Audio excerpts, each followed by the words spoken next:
Hey, everybody.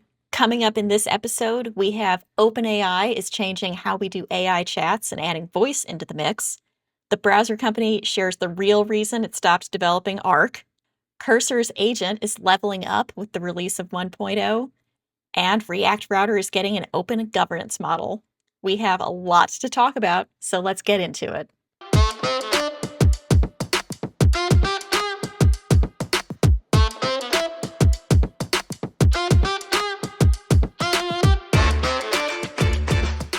Hey everyone, welcome to another episode of the Front End Fire podcast, the podcast that helps you stay up to date on the latest and the greatest in the front end world. I am your host today, Paige Niedringhouse, and I am joined as always by my co-hosts Jack Harrington.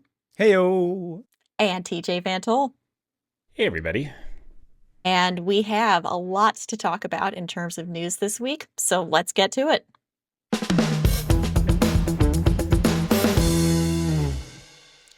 All right. Jack, would you like to kick us off with news?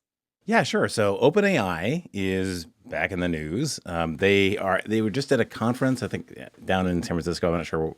One of my friends is down there. It's actually apparently a really good conference.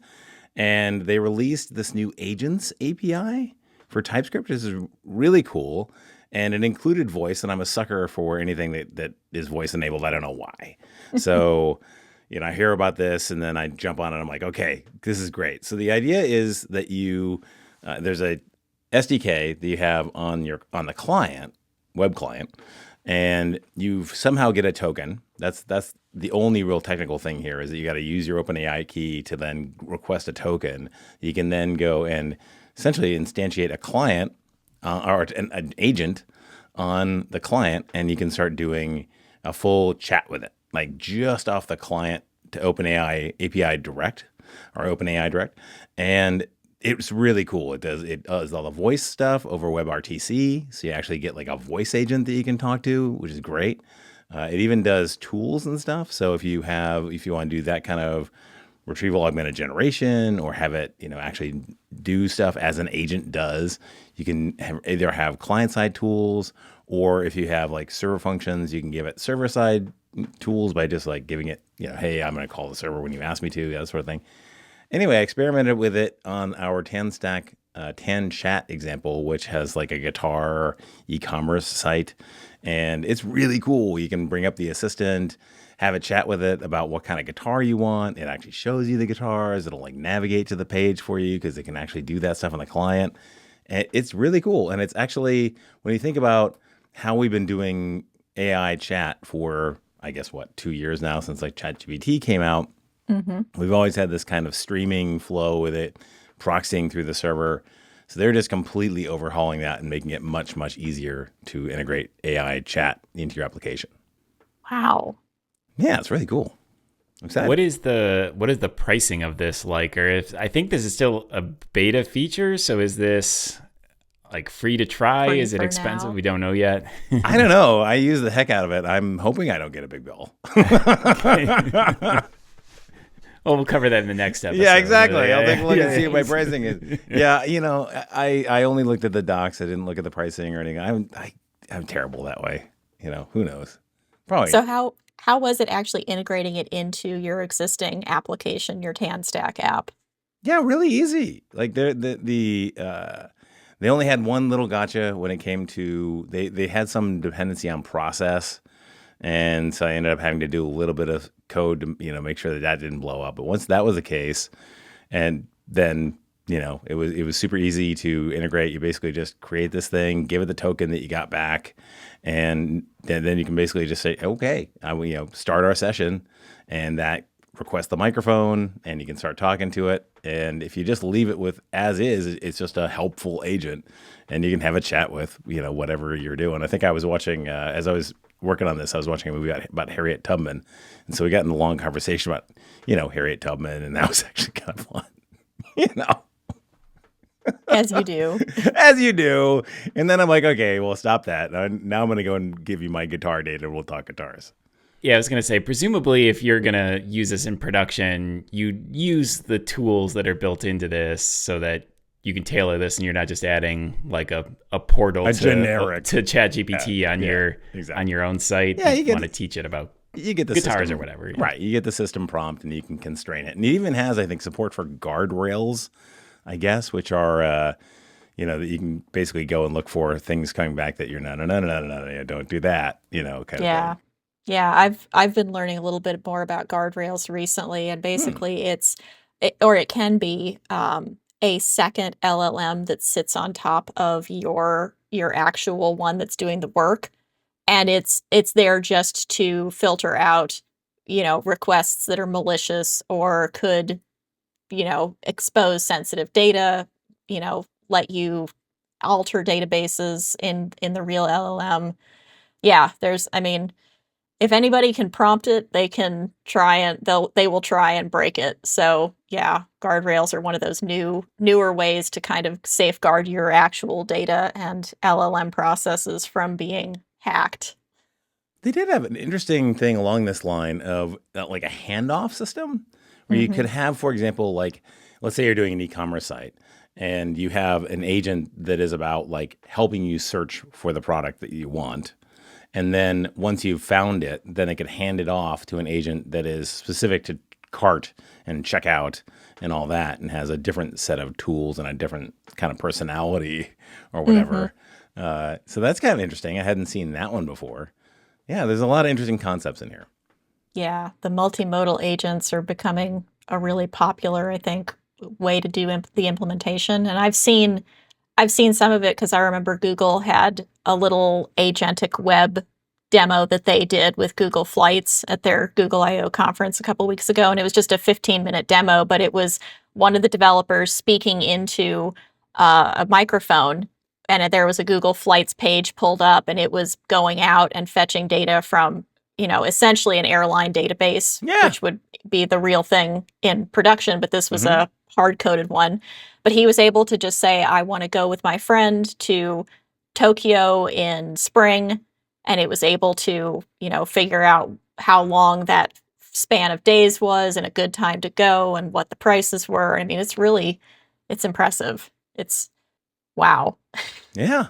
All right. I have a question for you too, though. So AI been out for a while. These better tools for chatbots have been out for a while. Have you run into an experience just using the internet where you've used a AI chatbot on some site? So not going to like ChatGPT or Claude, but like actually using some AI feature on the site and it's solved some problem for you, like No, support never. workflow or I don't think I have either. No. And I've used some chat widgets. In fact, I was just using one. I used Delta's one not too long ago. I've used some Hmm. other ones, and they're still bad. I don't know. Yeah. And some of them will even tell you like it's like an I'm really AI bad. whatever. Hmm. And I just have to go like, no, just get me to a person. Like this is just, it's still not useful. And it's Yeah. kind of a little bit depressing because you would think that these things would be a lot better, and I've yet to see evidence of it Hmm. yet. Yeah. I've tried to use the Amazon chatbot before to like check on the status of a return or a delivery or something like that. And I still end up having to be connected to an actual person every single time. Yeah. Yeah, I mean, I think at the end of the day, they're going to be putting like the cheapest possible LLM on those because who knows how much people are going to use it and that. So, I mean, I think what might end up being a better model long run is that you have like your airline MCP or a an MCP server that connects to multiple airlines and can get figure out like flights and all that, and then you connect that to whatever agent or AI you want to use. So like that's like some crazy ChatGPT 4.0 thing that you're willing to pay for, then you get like really good service out of it, and it's using the tools, but it's your AI that's in command, and it's a really good AI, and it knows you, right, which is I think really cool. Yeah. I guess we'll see. Yeah, exactly. Oh yeah. Yeah, but let us know if you get that big bill. We'll see how much this costs to do chats, conversational chats. Well, put that. I'm gonna put up a video, put up the code, and we'll see. Yeah. And let us know in the comments if you're using AI support bots and having success. Yeah. Let us know. Please We'd tell like to us. hear about it. Yeah. All right. That is very cool. TJ, what do you have for news for this week? I have some news on Arc.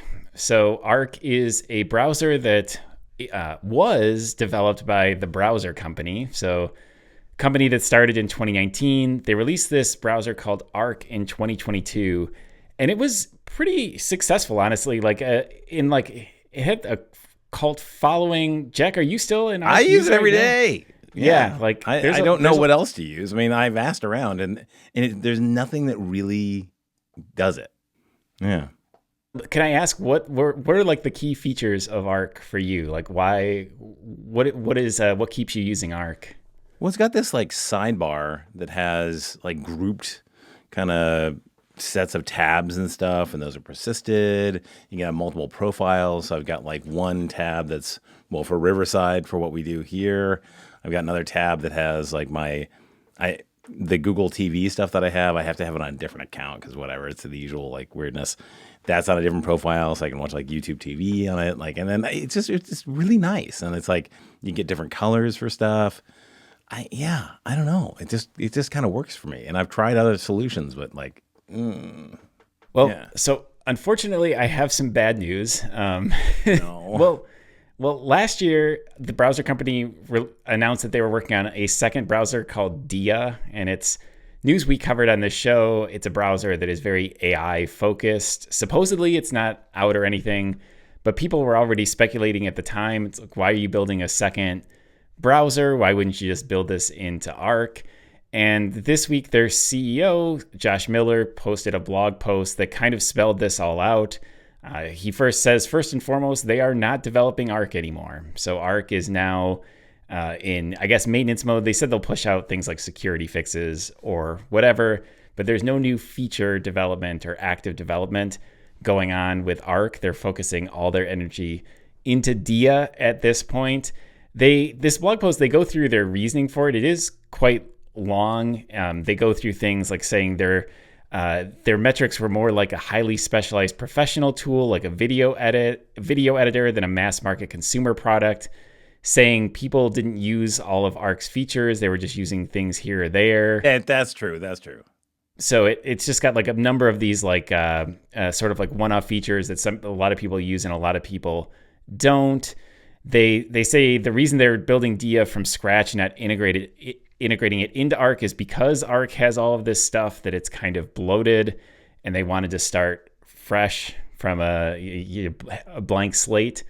Essentially, they talk about why they're not open sourcing Arc, because the same sort of underlying what they call the Arc development kit is they consider their secret sauce, and both browsers are built off that, so they don't want to open source that. They say they might open source them in the future. And then the end of this blog post is where Josh gets really, I guess, like high level, gets his puts on his Steve Jobs hat essentially, and Everybody, yeah. Because you get through all of that. That's a very pragmatic, and he at least answers questions. And then you get to the end, and here's a quote: "Traditional browsers, as we know them, will die." It's okay. And a bold statement. His argument essentially is that the way he says it is that everything's going to be reimagined with AI, and that they believe browsers will be as well. Yeah, I agree with that, actually. And so he's saying that, just like IDEs are being reimagined and our search engines are being reimagined, they see the browser being reimagined as well. They don't give a lot of details on what that actually means. And the new browser Dia is in alpha only, and you can't download it or use it at all. So I don't know what's actually going to come out of this. But really, just at the end, like he really says in a bit the quiet part out loud that they're a venture capital based company, and there's just not enough money in a productivity browser that has a niche following.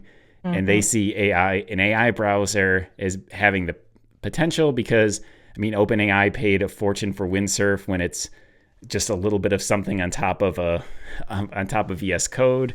You could totally see an OpenAI, a Claude sort of company picking up a browser that. Very interested in picking up Chrome.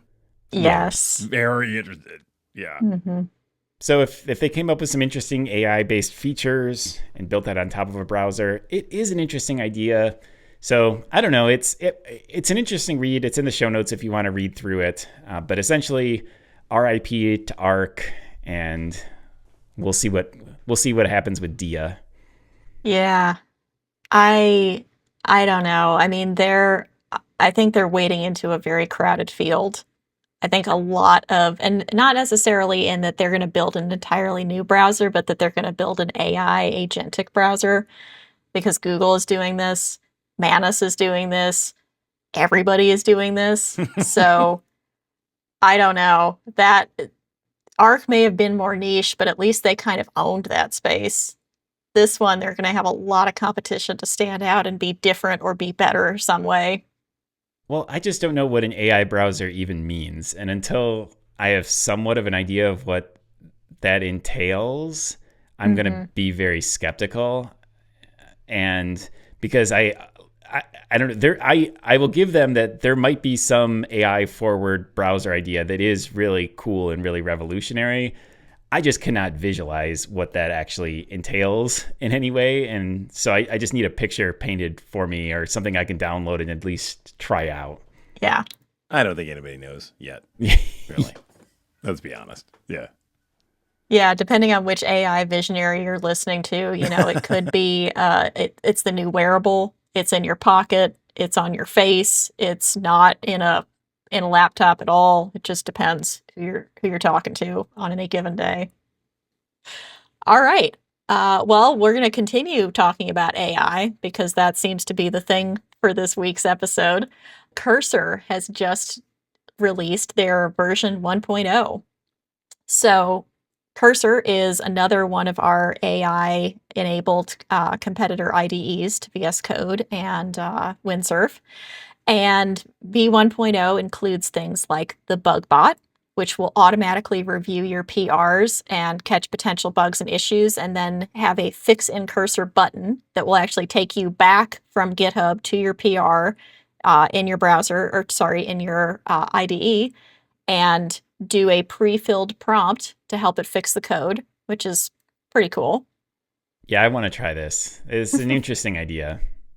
There is a background agent, which has been in beta testing. That's coming to all users, and it's just a remote coding agent that people have been liking since it's been released to some users. So they're bringing it to everybody to try out.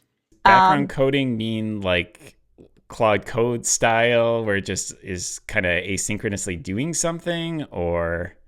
I'm not entirely clear because I haven't tried it myself, but I think that's the idea, is probably you can just give background agent a task and let it go off and try and figure it out. Cool. There is now the ability for an agent to create and edit multiple cells inside of Jupyter notebooks. I didn't know that this was either a shortcoming or a very highly requested feature, but apparently it is. Jupyter notebooks are badass. Like, every time I get into them, I keep thinking to myself, oh, I should use a Jupyter notebook for this. This is really good. So the only caveat with that is that it only works with Anthropic Sonnet models for now. So if you're going to use Jupyter Notebook, use Sonnet. But I think most of us are using Claude anyway, so that's probably not really an issue. Yeah. There are what Cursor calls memories. So Cursor will remember facts from previous conversations that you've had or references and be able to use those in the future. This is going to be on a per project individual user basis, but I assume that if it goes well, they'll probably start rolling out like larger team-based memories maybe for multiple people working on the same larger project. And they have MCP one-click install and OAuth support now. So there's a little, if you go to Cursor's docs, there's a little list that they have of MCPs that they approve, think are great, think are useful. And basically there's just a button that you click and it will handle the MCP setup for you, which is pretty sweet. Yeah, that's much nicer. The OAuth bit is really nice here too, because that's what we struggled with as we've been working with MCP is we need to do auth, and without something like this, you have to do something like tell the user to put in their username and password to like the bot, and that always feels very, very not great. So right. Yeah. having a formalized way of doing that is a pretty big deal.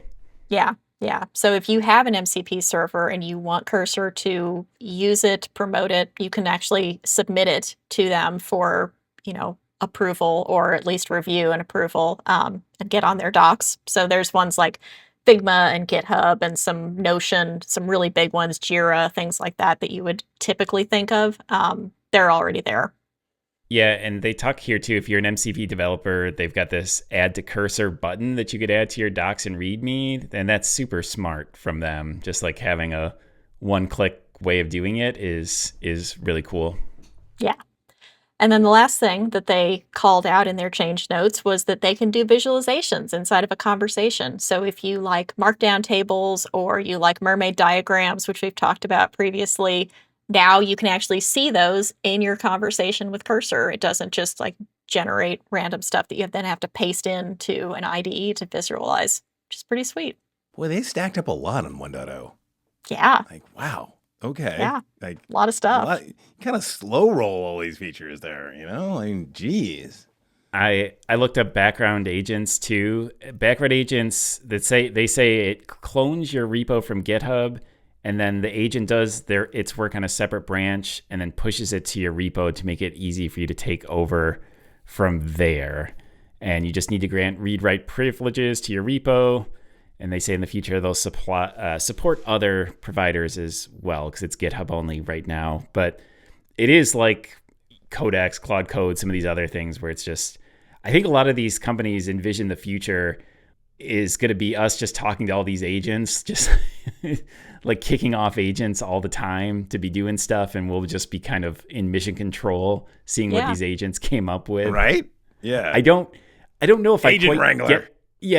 I don't know yet if I believe in this future, because when I've done this stuff so far, and I'm going to talk in a bit here because I tried Codex out a little bit this week, but I've not been super impressed with these sort of agents yet. I kind of get where they might be useful, but they feel very limited at the moment. Well, you guys fired Devin. We did fire Devin. We fired Devin, which did this exact sort of thing. Yeah. I mean, even I've used Claude Code recently, and it still needs a lot of hand-holding. You can say, Claude, just do everything and don't expect me to approve all of your decisions, but I am not prepared to do that because I've watched Claude, and Claude makes dumb decisions. Claude's obviously like there's a set format of how we do things, and Claude's just like, I want to hook this file up to this other one, even though I can see that is not the pattern you were using in any of the rest of this project. So right? Yeah. Yeah, I don't want to just let agents go because they make bad decisions when they're on their own. I'm also finding that I don't love the workflow of it, the like asynchronous nature of it. That typically is not how I work. I like to pick a task and attack the task. And when you use one of these agents, they are slow, which is kind of why they're making these in the background or whatever, so that you can come back to it. But the thing is, if I'm trying to fix a bug and I take the time to write up a thorough, thing to send in to Codex or background agents or Devin or whatever, I've kind of just put myself in that mindset to want to attack it. And then if an agent goes off, I don't want to come back in like 15 minutes after I've lost some of the mental context for it. I kind of want to just go get it right then and there. And I'm not finding this agent workflow is not working for me at all yet. But I will grant that these are all very new and these things are only going to get better. Just today, I'm not finding them very useful. Yeah. Yeah. I have to agree with you. Once I've started thinking about a problem, I don't just want to give a write-up to an agent and let it go and make its own decisions. Now I'm thinking about it, so I want to watch what it's doing and redirect it when it gets off track, which means that I'm still working on that problem with it. I'm not going and doing some other problem at the same time. I found some success using like Claude for like architectural stuff. I was doing this thing recently where I wanted to have the Tanstack Start application actually running in the browser as you're creating it in like this app creator thing. And I'd seen this before, right? A lot of sites like Stackblix have this. And I was like, I don't even know where to get started with this. So I just started like talking to Claude, and he went out, researched, all the different options and stuff. And we talked about this and that. And then eventually we came up on the I think it was web containers or something like that. And it turned out really well. But it was nice to just have somebody something to just kind of bounce ideas off of and have it do research like that. I would totally not expect it to go and actually implement on that. That was that was up to me, really. Yeah, I still find it most AI to me is most useful is like a thing to talk to for that sort of thing. And then if it's actually going to do code for me, I want those tasks to be more isolated. Like, I'm getting this syntax error. Can you point me in the right direction? Not can you go off? I've also had these agents. I ran into this week where I was writing this script and I thought like, I'm going to get some coffee or whatever. I'm just going to let VS Code's agent mode just take a stab at this, right? And so I had it write this script, and I had been talking about how like my issue with the script was ESM versus CommonJS and some of the working around some of the everybody's favorite issue. The pain. So I just gave this agent I was like, you know what? Just attack it. Here's the problem. Just write the whole thing, see what happens. I came back. This thing, it did something where it was detecting my environment to see whether I could support CommonJS or ESM. It wrote 2 different scripts for each environment. It wrote up a component for my app that used it. I didn't need a component. This is just a script that did a one-off thing, but it was trying to integrate it into the full app. And this thing was still going. And it was like 10 minutes later, I had my coffee. I was like, man, it's just going nuts. Yeah. Gets stuck in one of those loops and just burns money. Yeah, exactly. It can do that, unfortunately. And that's what worries me about like a Devon sort of thing. I don't know. Yeah. Like, are there restraining bolts on this thing? I mean, for us, when we were using it with our company, everybody was using it to try and kind of get a feel for how Devon worked and what it was good at, what it wasn't good at. And we burned through our initial set of Devon credits for a month in, I want to say, the first 5 days of having Devon. Yeah. At which point Devon will tell you that it needs more money. And then you have to go and put, authorize further credit card charges. Yeah, Devon shakes you down. No more work. But yeah, Devon and all of them can definitely get stuck in loops where they just keep iterating forever. Kind of like getting stuck in the cave in Pokemon. But he's out of the cave. Yeah, it's a perfect example, actually. Just keep going in circles. Yeah. He's out of the cave, though. Oh. All right. Well, that is, I think that is going to wrap up our main news for the week, but I think we have some lightning news.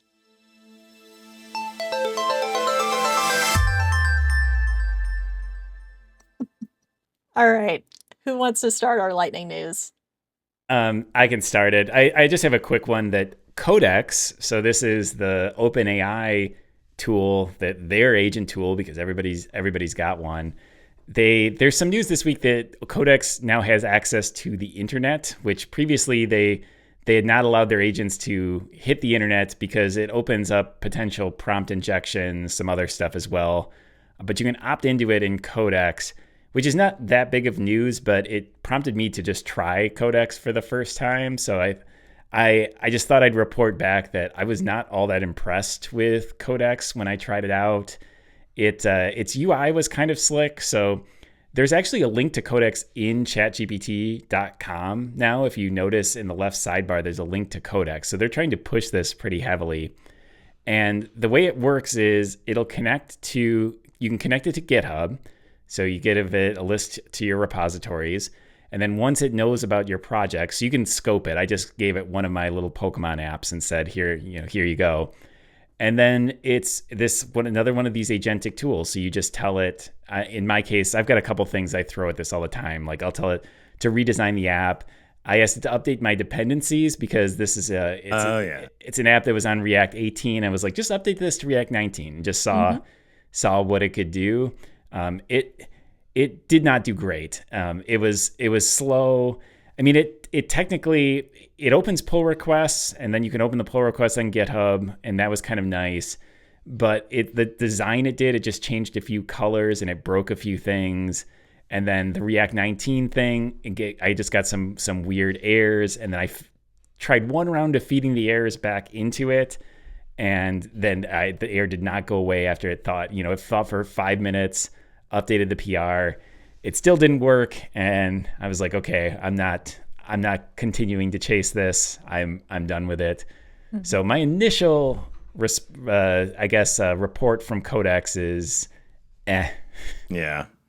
It's funny. I actually pointed my AI at the CJS ESM stuff yesterday because I was running into some issues with that, and it just completely could not hack that. It was like, oh, okay, I'll try some things here. We'll give it a go, and nope, didn't fail. So I ended up having to like literally hand roll the whole thing, and but yeah. Just total waste of time with AI. I think it's really good for like the UI stuff when you're like, hey, do this. That's when vibe coding really comes to life.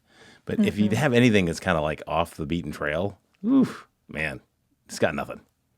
But you can try it in Codex, and which apparently now has internet access. So if you want to run through it and give it a shot, let us know how it goes. But I personally was not very impressed. All right. Well, we got some. Remix is back, and they have opened up their governance model. So now they put out a blog post saying we now have this new open governance model. It kind of looks a lot like the JS model where there's stages of the different RFCs. I don't think there are any RFCs at this point. They mentioned that because the we're going to pre-act thing got leaked, that they ended up having to put that announcement first as opposed to this open governance model first thing. And I just think makes a certain amount of sense. We'll see. We'll see how it goes. I think really, as with any of these, they kind of need community leaders to step up and really take hold in charge of it. And if that works, then Remix will continue. React Router will continue on. We'll see. Okay. That was my first question is, are they going to have a steering committee or some sort of a roadmap for new features? Did they say? They put a bunch out like, hey, this is what we were thinking. And I guess now it's into the hands of like RFCs. And so you'll get, but who makes the final choice on the RFC? Who knows, I guess. Yeah. Interesting to see. Yeah. And I mean, obviously they're trucking on with Remix V3 and talking about all kinds of stuff. Now it's like, they wanted to do an iframe per component, which seems absolutely bonkers to me with like a URL on a per component basis. And then just yesterday, MJ was talking about how they wanted frame set and wanted to use frame sets. And somebody was like, oh, by the way, frame sets are deprecated. And just all over the place. Huh.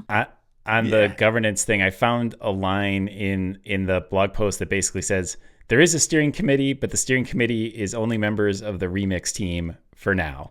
And they said they want to bring in more people. So there you go. Okay. So there is a steering committee, but it's basically just the Remix people, and that I think they, like Jack said, I think they're looking for people to step up and try to get involved and take ownership of this, though. Right. Makes sense. Yeah. So they can work on Remix. Yeah. V3.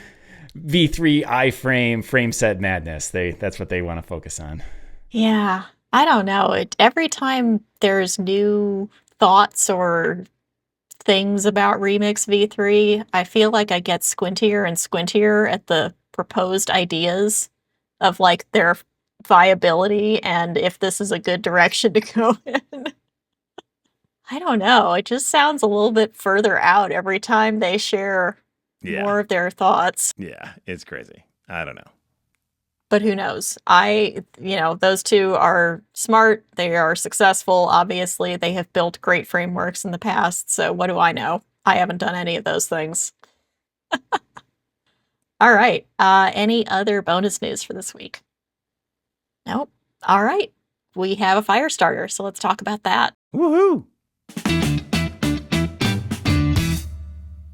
Yeah, this is a quick one. Just something I happened to notice online.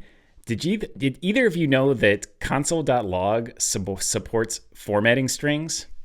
I did, actually, weirdly.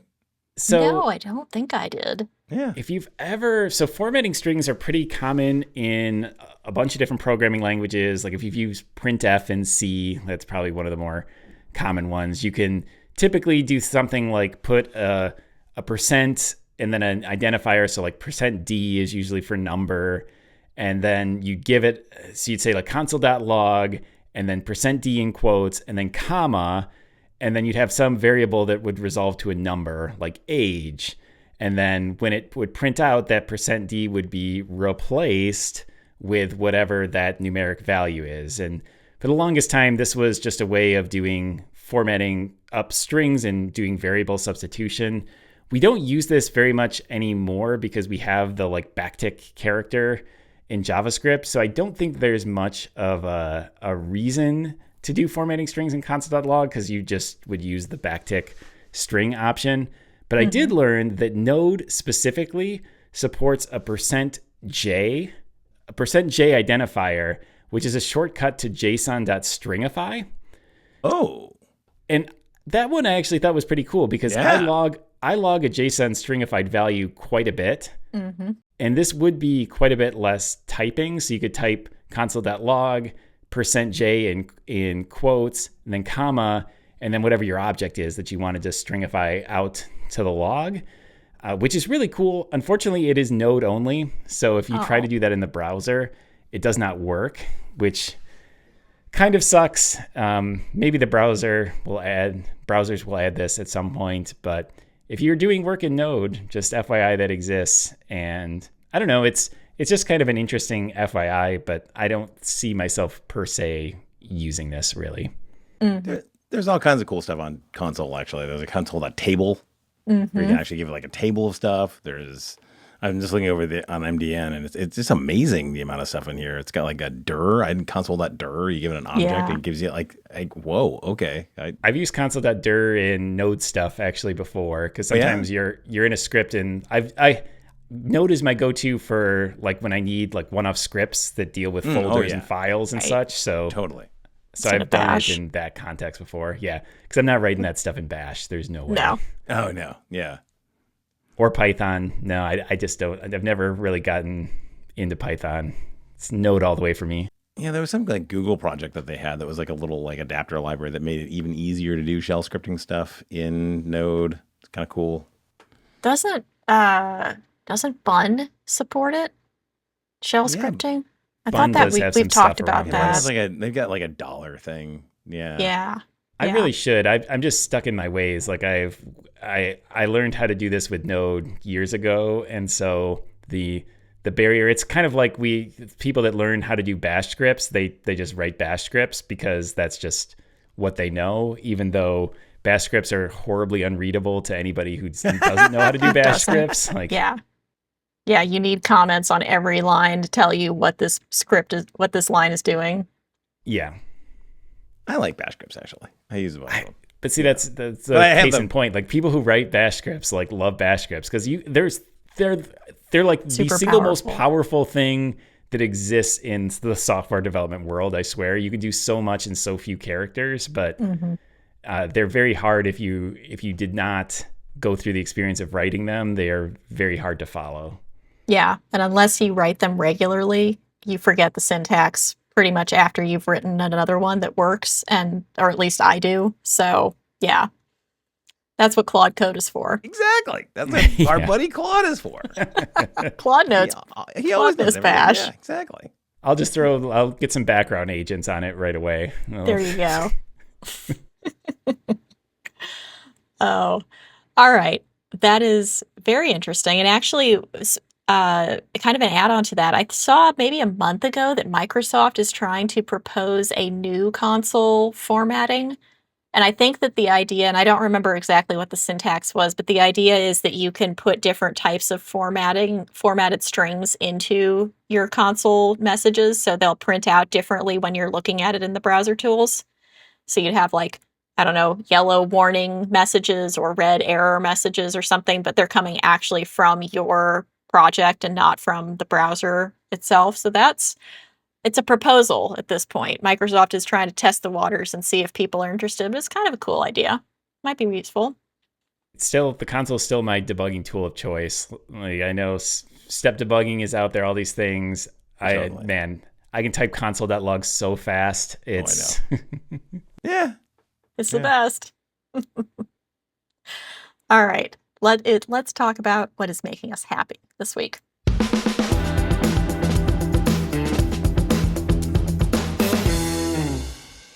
Okay, TJ, what's making you happy? I am going to take the show back to our roots and bring us back to the world of kitchen gadgets. Oh It's been a long yeah, it it's been a has been a long long time time. since we've Yeah. been there, but my wife found so we do a lot of our own salads and we do a lot of pastas. And if you get these things in a restaurant, you know the little cheese grater, that you can bring to the table. Yeah. So we bought one of those, and we bought like a cheap plastic one on Amazon, like a $20 little thing. And you know what? It works just fine. It's just Okay. like a little plastic thing.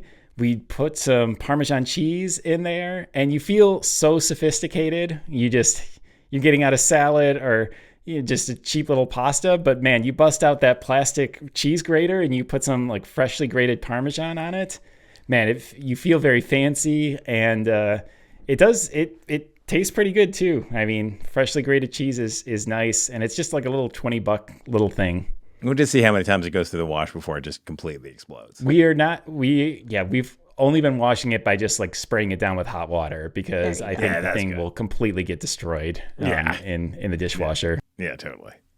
That is way superior to the already grated Parmesan cheese that you put in the refrigerator to keep it Oh yeah. fresh. And zero chance of you actually grating your hand. Yeah. Which is Yeah. never Also fun. important. Oh God. Nice. All right, Jack, what's making you happy this week? Yes, I've been getting out and about a little bit more, doing some runs, and so I needed a new set of headphones because like both of my Power Beats Pros, which are wireless ones, like they wouldn't connect on both of them, and it's just awful, right? So I'm like, okay, I just need something that works, and I ended up getting the Shox Open Run Pro 2 bone conduction headphones, and they're quite good. You know, they just like pop on. It's one piece. It's incredibly lightweight. I mean, so it's featherweight, literally, and it always connects, always goes. It's not trying to do anything special or crazy. It does have like a little like button on it, so you can like play and pause and rewind if you want to listen to that track again, kind of thing.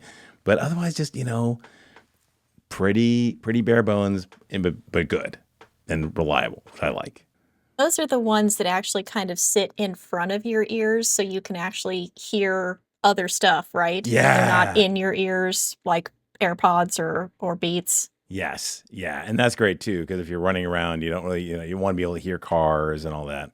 The only thing is like if I happen to be out when like we're having like lawn folks go out and do like leaf blowers and stuff, yeah, it's not competing with that, Yeah.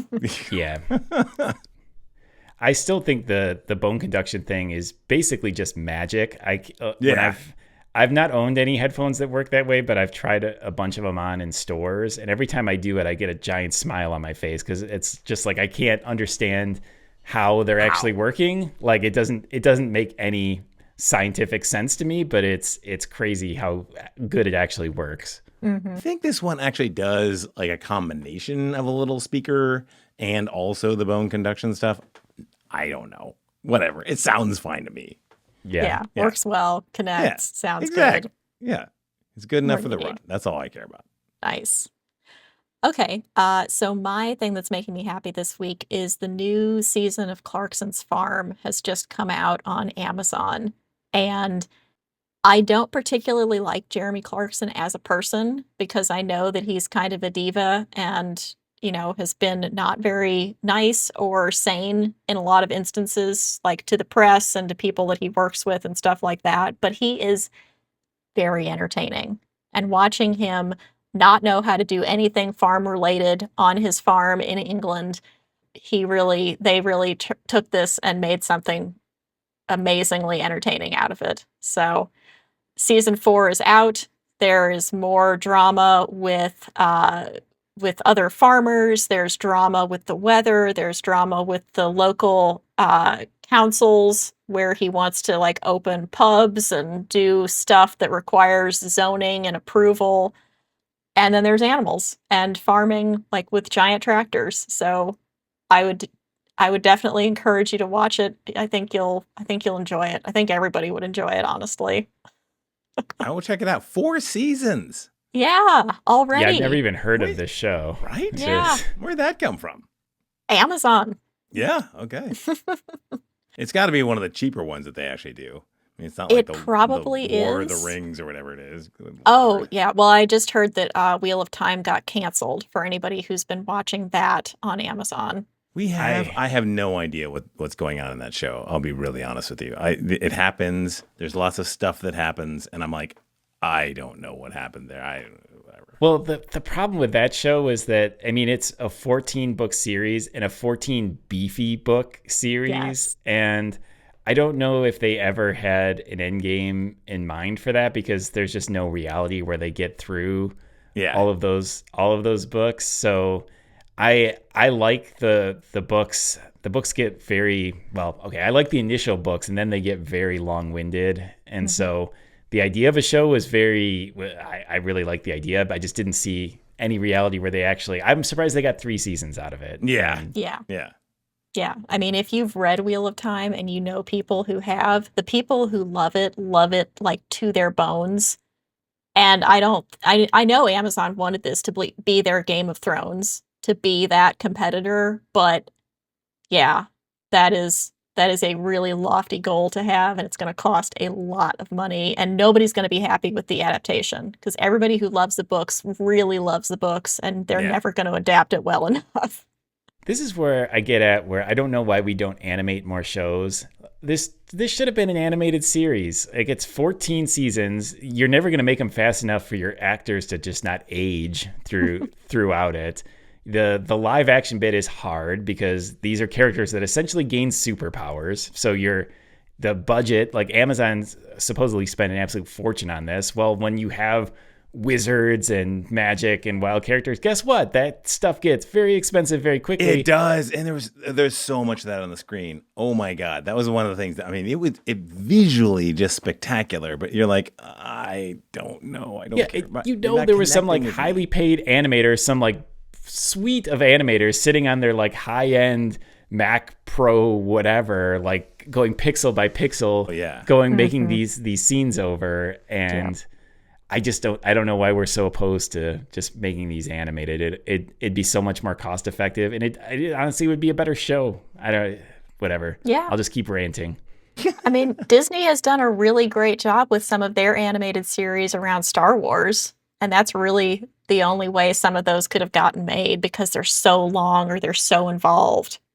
So, yeah, you can do animation, like you pull out all the stops, get some custom music made, get out highly talented voice actors. Like, you can still do, I don't know. It's frustrating. I think this is the last we'll hear of Wheel of Time, though, because I don't see anybody else picking this up. Yeah, it's going to be a while before they try and reboot that again. And really, I'm worried about the sort of future of high fantasy in general. Like, it's just so high production value, and it's such a risk that I just like the whole Lord of the Rings, all of that that Amazon was working on, that has not went great. I don't think financially either. No. All right. So I think that's going to wrap us up for this week. Thank you for joining us. You can find us online at all of the usual social spots. We have our own website, frontendfire.com. You can find us on the Blue Collar Coders Discord. And thanks as always to our Blue Collar Coder sponsor on YouTube. And we will see you on the next episode. Yeah. Bye, everybody. See you then.